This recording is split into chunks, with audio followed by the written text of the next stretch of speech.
number 6 Florida State just had a 5-1 stretch against top 25 teams, and tonight the Noles trailed 41-15 at the half before losing 78-56 to unranked Georgia Tech. A bit surprising to see this from Florida State with how they've been playing all season. But can the real Florida State please stand up, Dave? Yeah, and I don't know. We've seen Georgia Tech, too, when they beat up UNC, and they did this at Georgia Tech, and you went, well, it's just a bad loss for UNC. Okay, upset would still be shocking if this was a 2-point loss. But the fact that, Laura, as you mentioned, they were down 41-15 and non-competitive. I thought that was a typo. Yeah, like, what? At 15 and you're getting beat by 26 at the break? Yeah. This by was an never unranked team. Yeah, and again, Georgia Tech is, okay, they're a bottom feeder in the ACC, I get that, but they did have that nice win earlier this year against UNC, and now you get this nice win over Florida State. Again, it's kind of what we talked about with UCLA. You can expect to have hiccups. A hiccup is one thing. Getting beat down is another.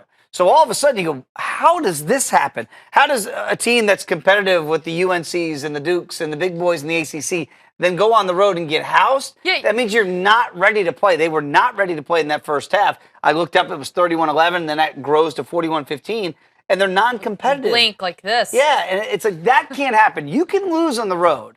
You can't lose to this degree, but what it is it's a wake-up call if they needed one to say, I don't care who you play in the Atlantic Coast Conference, especially when you're going on the road. If you're not prepared to play, even though you think you're playing a bottom feeder, you're going to be found out very quickly that you are not ready to play in this night. And Georgia Tech just whoosh, all night long. They did that. It was too easy. Would you chalk this up to the ebbs and flows of the season? Yeah, I would, and it has that feel. But what I would do if I'm breaking down this tape, some people either go just throw away the tape and act like it didn't exist, or really meticulously go through it.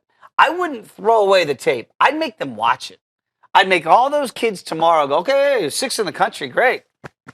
Well, you're not going to be 6th in the country anymore because of this loss. And if you have a lack of effort, and effort really comes into play at the beginning of this game, to the point where you're down 26 at the break after 20 minutes, nobody's coming back from that, not even Florida State. They really didn't get close in this game at all. Then this is a learning tool. This is one where you go, well, just watch this. From the bench, we had to watch it. Circle it. Right, so you're going to watch this and make sure that this doesn't happen again. And if you're not ready to play again, certainly in conference play, this will happen more often than not. Yeah, I mean, they play in such a tough conference.